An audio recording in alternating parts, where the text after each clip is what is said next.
you see the recording, Kaushal? Yes, ma'am. Okay. So, good morning, everybody. This is our 21st lecture, and in today's class, what we are going to do is introduce functions. Introduce functions and talk about how to define functions, what are different things about functions that you need to know, and so on. Okay, so there was a question, will the afternoon class be a two? No, it won't be a 2-hour class, it will be a 1-hour class, 2:30 to 3:30 class. Okay. Okay, so before this we have looked at character arrays and multidimensional arrays in the past classes of this week. I hope you have looked at the examples done in the class, especially in the lecture that was posted, and also there were some nice questions that I left for you to explore. I hope some of you at least explored the questions and ask yourself, why is matrix multiplication done in that way, and so on. Okay, so let's get to introducing functions. Yes. What is the password for the recorded lectures, ma'am? Oh, so the password has been posted quite long back, but I'll post it once again if it is required. So you don't have the password? No, I need to check my. I was wondering what the password was, so I just saw the slides and I didn't see the recording. That's all. Sure. So it has been, it's not a simple string, it is some complicated string. I'll post it again, once again for other people, this thing, but you can ask your classmates. If some people are viewing lectures, they do have the password. Okay. Okay, so somebody has posted it. Thank you.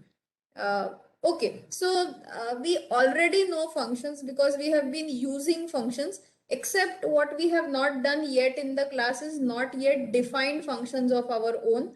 We have used functions of functions which have been written by somebody else, and we know how to use them quite a bit. In fact, functions are something that we use them so easily that we don't even think that there is something very special about functions, but we will see what are the things that we should be aware of about functions. So the functions that you have used are sqrt, power. Initially, when you were working with Turtle, you had this forward and so on, which are functions which will allow you to give some parameter and then it does something or returns something, right? So it may or may not return depending on the type of the function.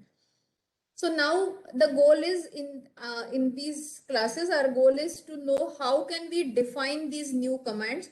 Like we have written a main program which computes GCD.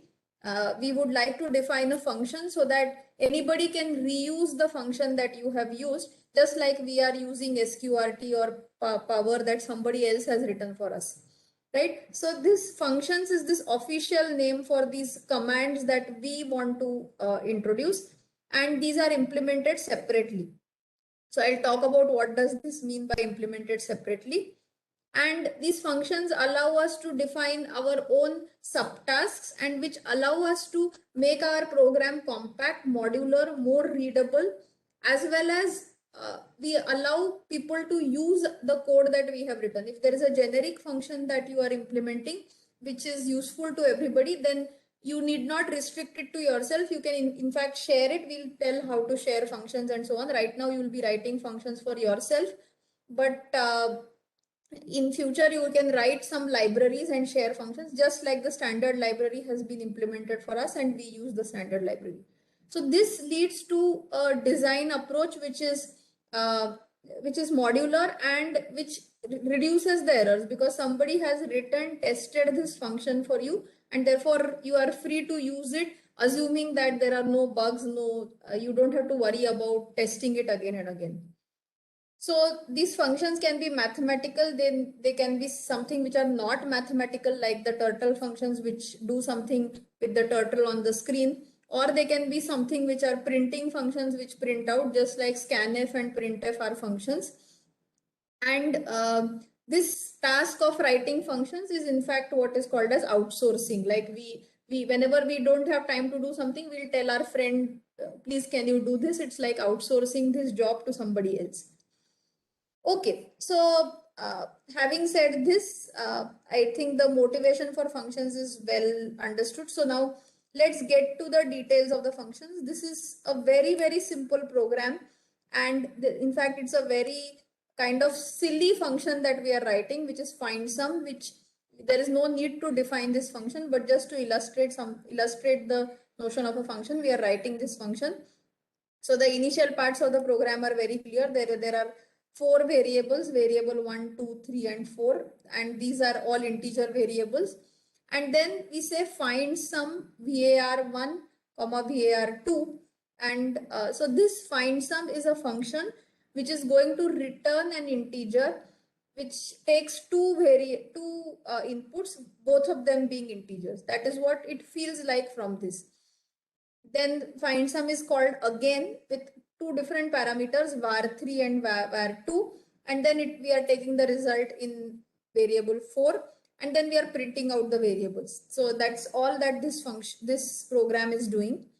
Now what I want you to tell me is, again in the chat messages, what do you expect, what happens, what do you expect when you compile this program? So this program you are going to compile using GCC and say that GCC main.c, let's say this program is written as main.c on repl.it. What do you expect this program, what happens when this program is compiled?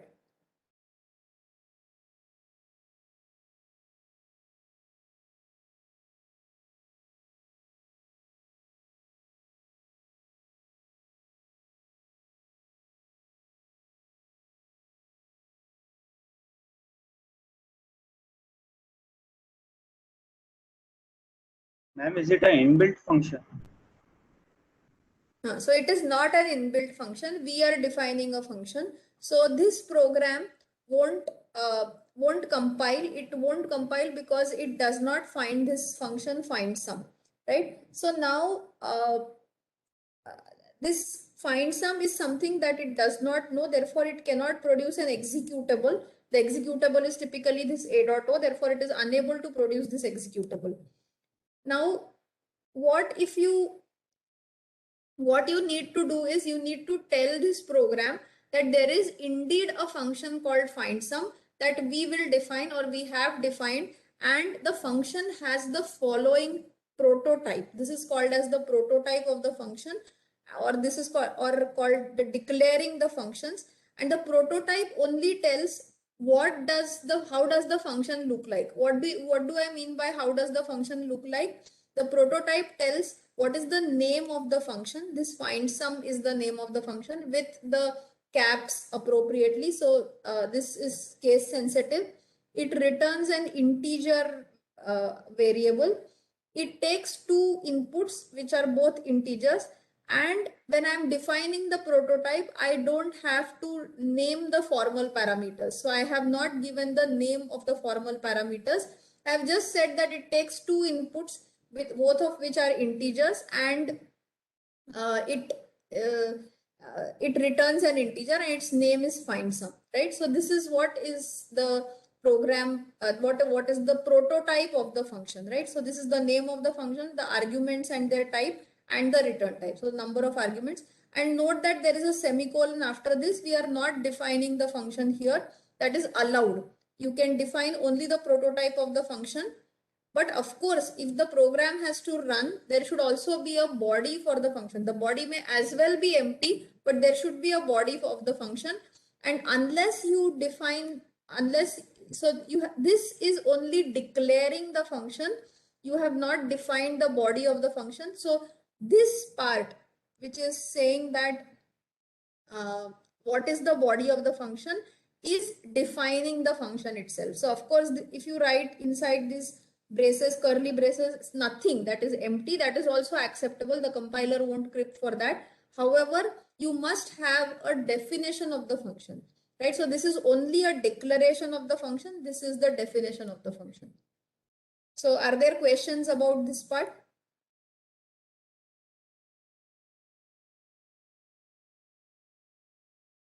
Shouldn't the declared function, okay, yes. No, ma'am, should we, like, the prototype, is it necessary always? Yeah, I'll come to it. The prototype is not necessary always. The prototype can be omitted if you are giving the declaration of the function before the before main itself, it is, then you can omit the prototype. I just want to illustrate the difference between having the prototype only and defining the function, right? Okay, so Raghav has a question. Shouldn't the declared function be put before int main? Not required. It doesn't have to be before int main. It is okay to have it defined here, and still the program will compile fine. You can of course define it here, but it's okay to define it here as long as the declaration of the function, which is the prototype, is given to it ahead of this, right? So as long as this is there, it knows that somewhere you are going to define it. If you don't define it, then it is going to crib and not going to compile. Okay, any other questions? Okay, so this prototype is, I repeat, there is a difference between the prototype and the definition of the function. So this definition of the function will have, of course, the return type, the function name, the names of the arguments and their types, which should match this prototype. Then there is a body of the function, which is this body in this case. And then there is a return statement, assuming that the function is returning something. If the function is not returning anything, it is fine. But then what is the use of such a function? Maybe it is printing out something to the standard output, or it may have some side effects, and we'll talk about these side effects as we go along. So this part is called the body of the function, and the body of the function typically will have some local variables defined. We'll come to what is local variables, and these local variables are, as the name suggests, local to this function. Okay, so can we declare and define functions together? Yes, in fact, the next slide just does that. So prototype is not provided, which is what possibly typically you are used to. You will just define this function, and you are just going to give this definition, which includes the prototype as well as the definition of the function, and you are not just declaring it, you are going to define it once and for all. That is also perfectly fine, which is possibly the way you are used to it. Okay, so are there any other questions about this simple part that we have talked about?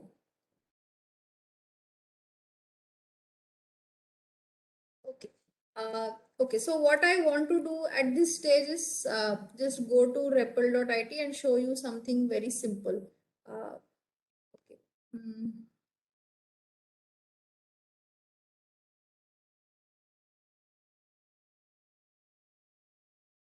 Yeah, so Kaushal, are you able to see my browser view?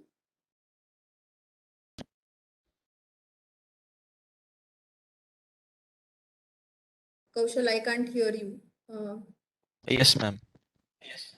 I can see it. Okay. Sure. Okay. So what I'm going to do is the following thing. So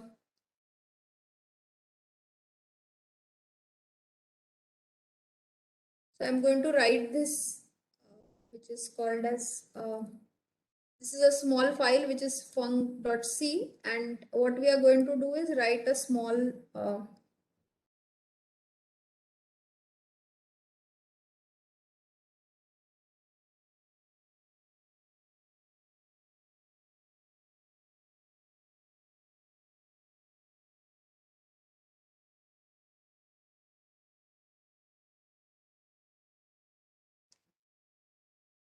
so I'm going to skip all the fancy things that we did, variable 1, variable 2.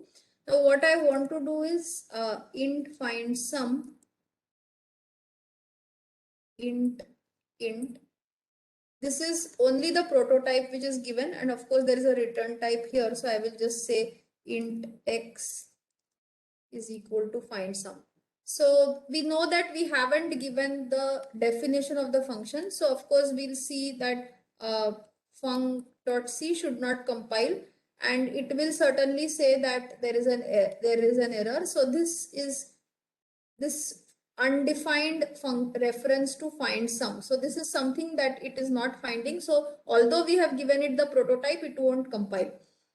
Now what I want to just mention here as an information which is not related to the related to directly programming, but understanding how to design modular code is, think about it that your friend is going to implement this find sum which is such a silly function that why should you ask your friend to implement? But in general, a big set of functions that your friend is going to implement, and you both have decided that this is going to be the prototype, or in fact there can be several functions f1, f2, f3 for which you have agreed on the prototype. Your friend is going to follow that, but now you want to compile your program. Now you want to understand whether your program compiles well, except this part, which is this functions that are so you are unable to use these functions because your friend is going to give you, and possibly you are going to include them to in the end or towards the beginning, and then you will be done with your code. Then you would like to know how to check whether your program compiles. So what we can do is what is called as GCC minus C, which will just create an object file. So GCC minus C fun.c. So before I enter this command, I want to show you ls, which shows that there are three .c files here, which are fun.c, some other functions that some other things that I have written. However, it does not have an a.out because that was not created. Now when I do GCC minus C fun.c, func.c, sorry, it okay, so it is not called, it is called fun.c. Okay, GCC minus C fun.c, then it will create it is not cribbing now. So what has it done? Has it created an a.out? No, in fact an a.out cannot be created unless you define this function. However, it has created what is called as fun.o, which is an object file which says that if somebody gives me these functions, then together with them I am going to be able to create an executable, because the remaining program does not have any errors. The remaining program is fine. It can be compiled into something to which you can add pieces and then actually create an executable. So in fact, your friend can write these functions in a different file, compile them, and we can link them together. So at the moment we'll not talk about it, but what I want to say is you can link multiple object files, which are .o files, which are created by the compiler, and also check whether the remaining program, except for this find sum, is doing well. If it is doing well, then doing well in terms of compilation. You cannot execute the program, there is no executable, but still you can compile, make sure that the remaining program is syntactically correct. Are there questions about this? So you can do something which is called as file fun.o, and it will say that it's relocatable some kind of file, but it's not an executable file. If there also, I'll just do GCC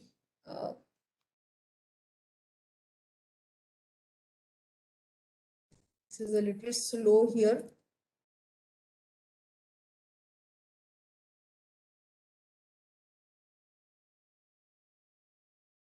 Okay, so anyway, I want you to observe that this is not an executable file, unlike the a.out that you would have seen, and that would have been an executable file. So I will leave it to you to check out the type of the executable files.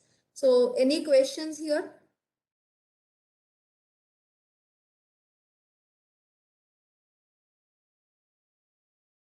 Yes, so instead of copying, so somebody has asked Nanda Gopal, right? Instead of copying this to a to a variable x, we can directly give it to printf %d and then call that function inside that function. Yes, you can call that function find sum inside that function. That is allowed. Okay.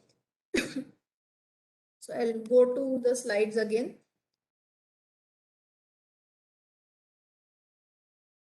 Fine.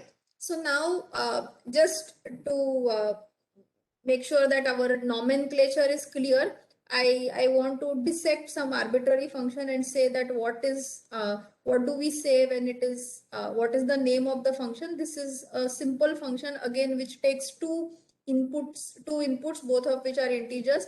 The name of the function is my multiply function. It returns an int.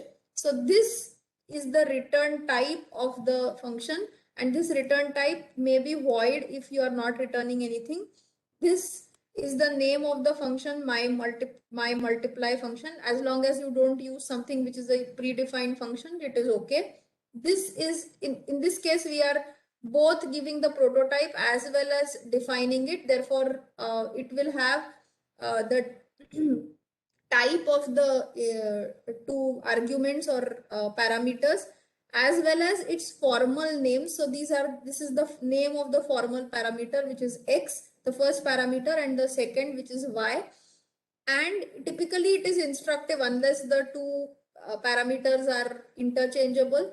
It is instructive to give names which are indicative. In fact, some of you had said that in the variable names that we gave in the quiz, they were very good and therefore you were able to write the program. Similarly, it is good if it is something like radius and something else, area of some circle, then you should give these names appropriately.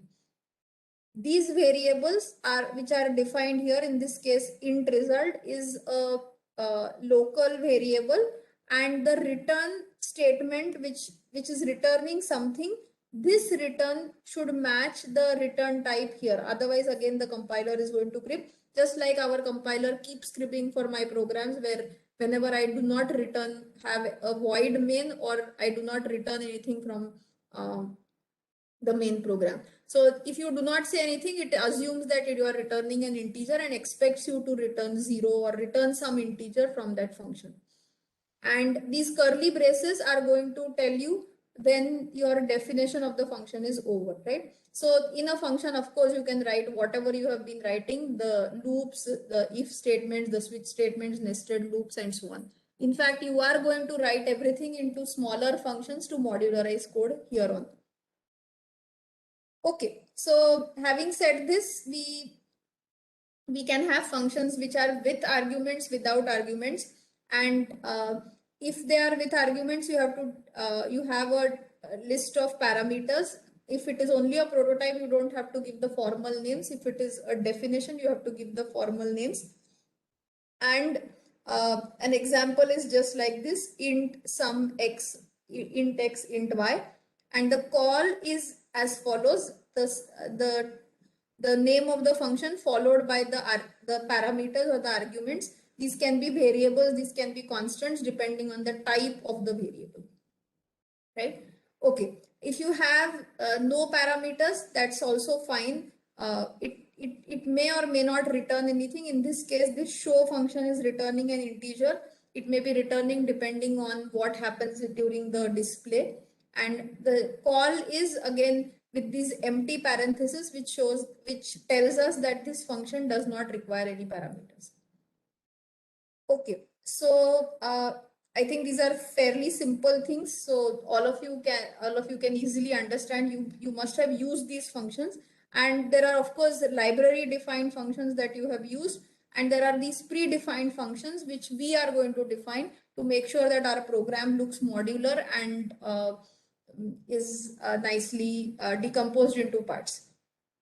Okay, so any questions about these basics about the functions?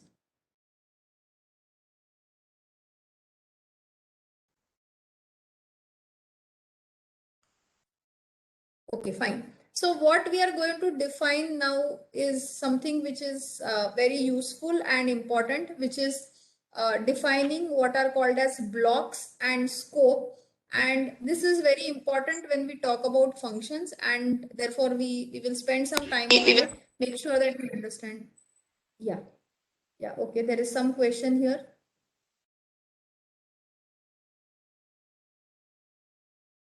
Okay. Am I audible? Kaushal, am I audible? Yes, ma'am. Yes, ma'am. Okay. Yeah, okay. So, no, this is not a valid. So, Bhupendra, whatever you have given in the chat, it does not seem to be a valid prototype. Why are you asking that? I mean, is there a specific reason you want a constant to be given? Okay. Yeah, so this is a very specific case, so I don't think I'm going to discuss it right now. Okay, so what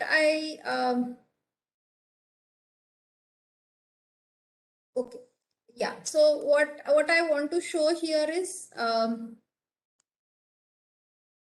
what I want to talk about here is the scope and the notion of blocks. So a block of a program is a segment of the program or a set of statements which are written within the curly braces. And we have already had blocks where we had said that there is an if block, then there is an else block where we always use these curly braces. Sometimes we omit them when there is only a single statement. But most of the times when I have written code, I typically use this braces. They can be omitted when there is a single statement. But if they are written down, then they define the scope of the variable defined in that block, right? So let us look at this program. There is the first time that we are going to define something outside the main. So this variable, all of these variables are integers just to illustrate the point, but these can be any data type. This variable, its name is global, and the reason its name is global is to make sure that you remember that this variable is defined outside main. So it is available to not only main, but all other functions that are defined in this program. So this is a variable which is available to everybody. Then you go inside main. Remember, main itself is a function, and here it is nicely defined that it has an integer return value. It does not take in any parameters. Main is the name of the function. These two braces are going to define the scope of main, and that is they are the block of the main, and therefore anything that is defined inside this is within the scope of main. So int local is a variable which is an integer variable which is available for the whole of this main. Then inside main you can access, of course, int local, as well as you can access this variable global, which is also available to you. Now, once you have defined this curly brace, remember there is no if or else block or while loop or anything. Yet you can define this, but anything that is defined inside here is going to be only available for up to this part till the brace completes, right? So the till the end of this curly brace, you are going to have this very local variable available for you. So what do you mean by available? You can access it, you can initialize it, you can modify its values, but after this, at this place, you do not have access to this variable called very local. So this is not available for us here. On the other hand, the variable local as well as global is available even here. Okay, so is this clear to everybody? So this defines there is a block as well as the scope of a variable, and the scope of the variable is going to be within the block in which it is defined. Okay, so now, does anybody have any question? Ma'am, Yes. can you explain the definition? The program segment where a particular declaration of a variable is applicable. What does that mean? Huh. Okay, so the program segment where a particular declaration or okay, so this line, right, the scope. Okay, so what I mean is, let's ask what is the scope of this variable which is called, whose name is local, right? So this question we want to answer. Where is this variable? Where all can you access this variable? So the program segment where a particular declaration of the variable is applicable. So where all can you use this variable local? So can you use it inside this? So I think Ashwin, were you the one who asked? Yes. So can you use it inside this? Yes, ma'am. Yes. Can you use it here if I were to write any statement here? Yes, ma'am. Yes. Can you use it before this? I mean, No. there is a part of the program. No, because it has not been defined, so the compiler doesn't know about it. So you cannot use it here. But you can use it as soon as you have defined it, as long as its block has not ended, and the block ends only here. Yes, ma'am. So is this clear that the scope of this variable named local is all of this main, right? On the other hand, the scope of this variable very local is only this part of the main program, which is enclosed in these curly braces. Okay, so what is the so one of you has asked what is the difference between the global variable and a local variable when they are accessed in the entire program. Good. So this variable, which is called global, is accessible to main as well as any function that is defined here. So suppose I had defined a function called find sum. I can use this variable called global there, and that variable is accessible to that function find sum. On the other hand, the function, the variable called local is not accessible to a function called find sum. Is that clear? Ma'am. Yes. So the variable local can only be accessed by a function when it is given as an argument to it, right? Yes, when it is given as an argument to it. So, okay, so I'll come to that. How do functions communicate between themselves? Yes. So is the difference between the global variable and the local variable, which is available throughout main, is it clear? Is the difference clear? Yes, ma'am. Yeah. Okay, good.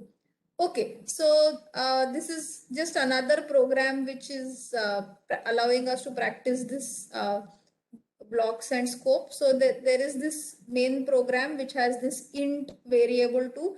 But even before that, there is a global variable, which is variable 1, which has been initialized to 10.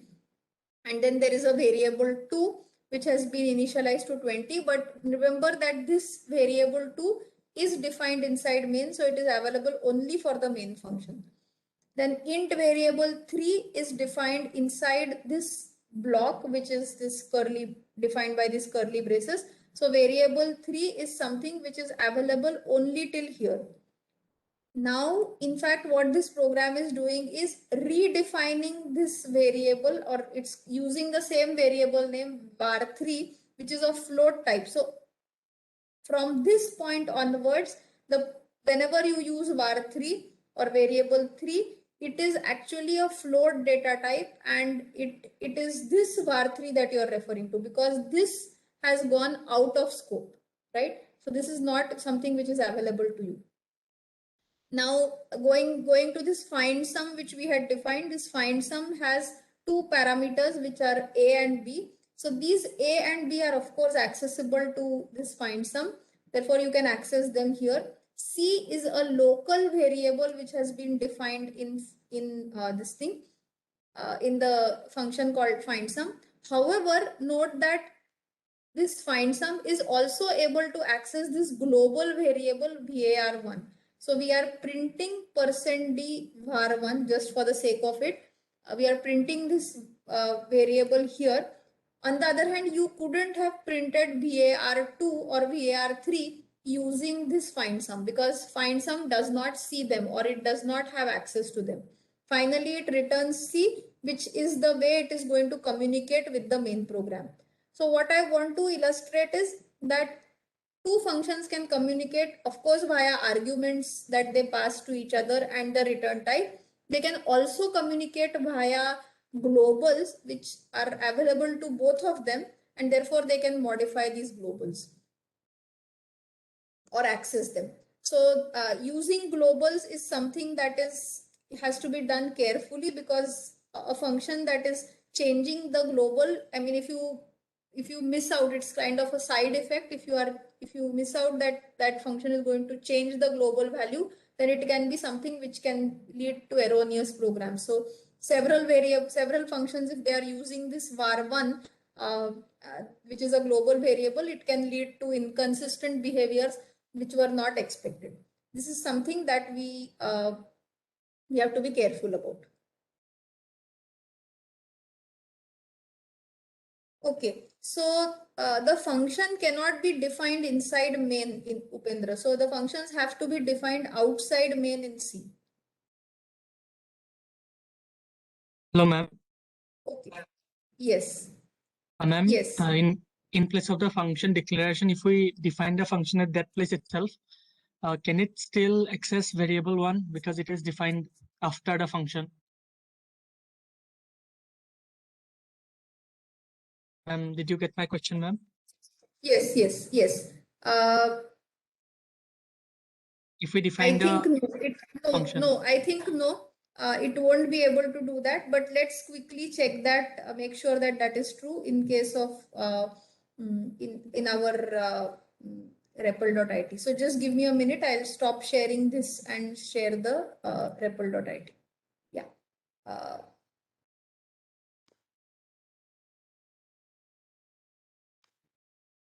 Yeah, okay. So I think your question is this, right? Let's just have this find sum and yeah, instead of saying it only I'll just say y and x, and let me define int var global.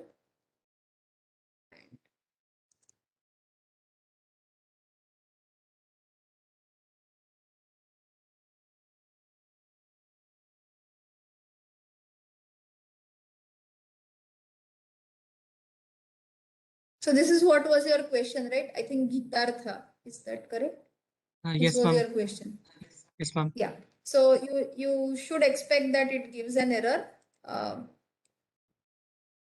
Yeah, so this var global is not declared inside the before this function has started, so you cannot do this. But my point, okay, so I think the slide was not meant to do that, but it happened to do that. But I would have liked to define it here. You see that, right? So int var global, but good, it raises a good question. So it would have been defined here, then it is accessible to the function. Is this fine? Okay. I hope it answers your question, Gitartha. Yeah. Yes, So ma'am. now, yeah, the natural question. Yes. Anything? Yes, ma'am, just one question. Even though, so ma'am, what if we define global variable after the function declaration, but define the function later? So like in So our then it body is, of the function we're using yeah. the global So, variable. So so the way it is done in the slide, right? yeah. Yeah, then see, as long as it is, see the, it is going to look at this program top down, the compiler. So it, when you have only had the prototype of the function, it does not see the body of the function. So it does not care what you do inside the body. So if it has seen int var global before the function definition, then it is perfectly fine to use it there, as long as it has seen it before. Okay. Do you understand? So, okay, so what you wanted to say is this, right? That it is, I think I should just give a prototype before this. That's all you want, right? That's how the,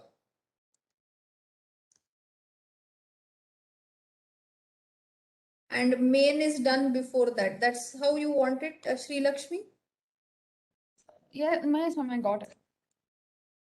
Okay, so, okay, so I can just do it, but yeah, I think this is your question and it should work.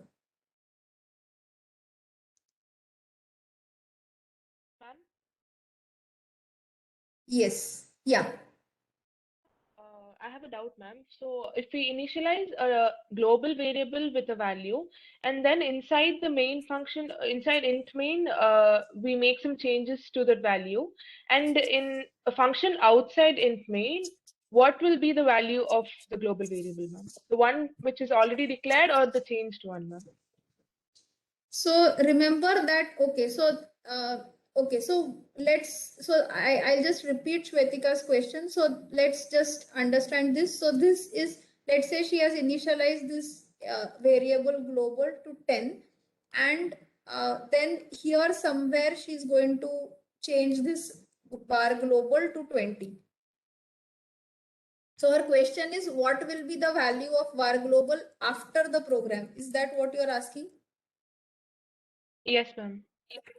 Okay, so there is nothing to be done after the program. So the whole program ends when you reach this line 8, right? So this line 8, when you reach, there is nothing to be done, or there is nothing, you don't have, you cannot look at the variables after you have reached line 8 of the program. So remember that this line 9, line to 12 or 11 are after the program, but doesn't matter. Unless they are called in the program, they don't even make sense, right? So unless you called find sum, that segment is kind of not useful for us. So that is what I want to. So I'll go back to the slides and just go back to the scope of this thing, which will.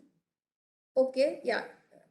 In that, Yes, there was a in question. that instead of like passing like seeing after the var global equal to 20, we can like pass it to the function, and inside the function we can check var global now, then see what is the value. No, but I don't think. Yeah, I can. You can pass it to this function. That's what you are saying. No, don't pass var global into the function, ma'am. Like call the function in the main function itself after var global equal to 20, and then inside Okay. like print var global. Then we can see what value it will take now. No, but okay. So we don't have to see it. I mean, I just want you to understand it. The value of var global is 20 as soon as you have set it to 20. So this var global is just a memory cell which is available to you, which you are manipulating, which is available to everybody. That is, it is available to main. It is available to find sum also to change it, right? So okay, so now is this line 11 present in your program or no? Ma'am, instead that you can print var global. Okay, so I'll printf %d var global.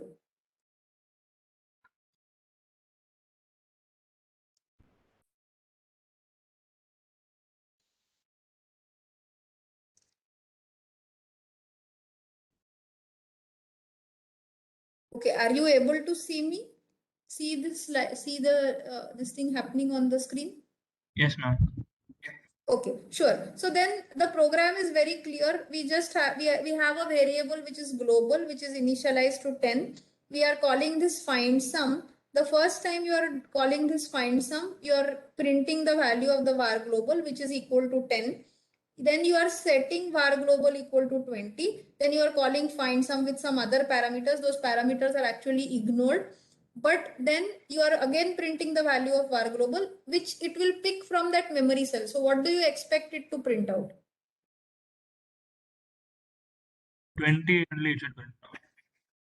Yeah, it will print whatever is in that cell. So it will print out 20. So there is no confusion about this. I mean, the only thing that I want to tell is that once this program is over, there is no meaning of any of the variables. So after main, you cannot think about these things.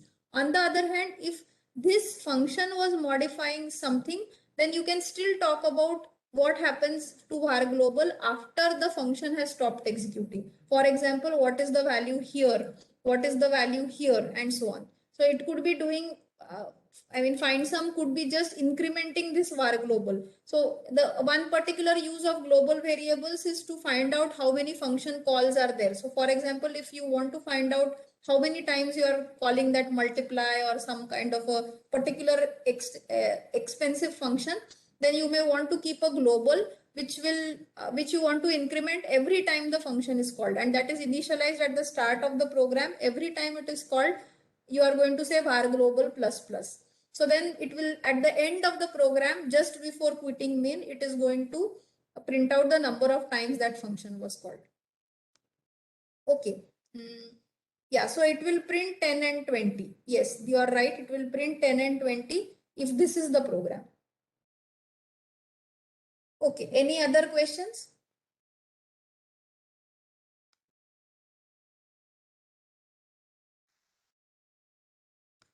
Okay, so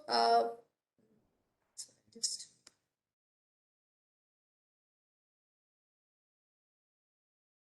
okay, I'll just check the one of the chat. Can return type of functions have printf statements? So return type functions have. Okay, so if so Shashank, right? Your question is, can return type functions have printf statements? Meaning, if a function has, so for example, this is int find sum. This function does have printf statements. Is it allowed? Yes. In fact, we did it now, right? Does it clarify?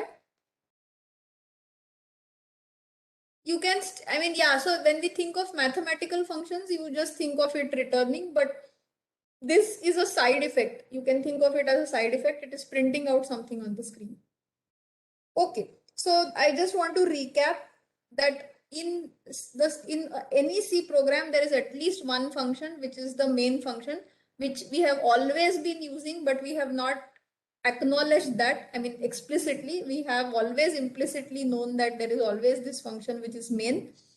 There are several other functions which can also span over different files, and we'll tell you how to compile multiple files, not today, but at some point later after quiz 2. In fact, it is useful to write modular code separated into separate files, but at the moment we'll write it into functions in the single file. And as I have shown you earlier, you can compile a program using GCC-C, which will allow you to compile it except the functions that are possibly going to be defined later. And data passing between functions happens via these arguments and return types, and of course via these global variables, which can also have side effects. Therefore, you have to be careful with them. So yeah, so I have two things to do. Maybe I will do one of them, and then we will stop the class and we'll meet at 2:30 again. Okay, so okay, so I want you to stare at this program, which is which has the usual main function which we are familiar with. It defines two variables x and y and calls a function which I have called swap. It calls swap xy. So what swap does is what we have been calling swap, that is it takes two integers and swaps the value in them. So that is what it does. So now what I want you to do is, this program has only one printf statement which is in main. What is the output of this program once you run it? This program does compile correctly, and it doesn't have any issues. Okay, so how can you use return where return type is void? So I'm not returning anything, right? It just says return from here. Return is just telling that after this point, do not go below and return from here. That's all it is telling. So I'm not returning anything.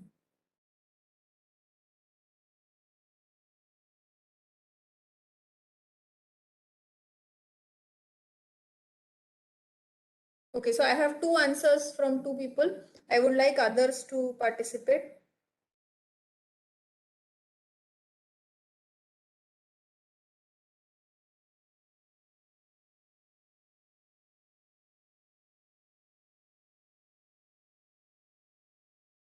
Okay, so 5 or 6 people have answered.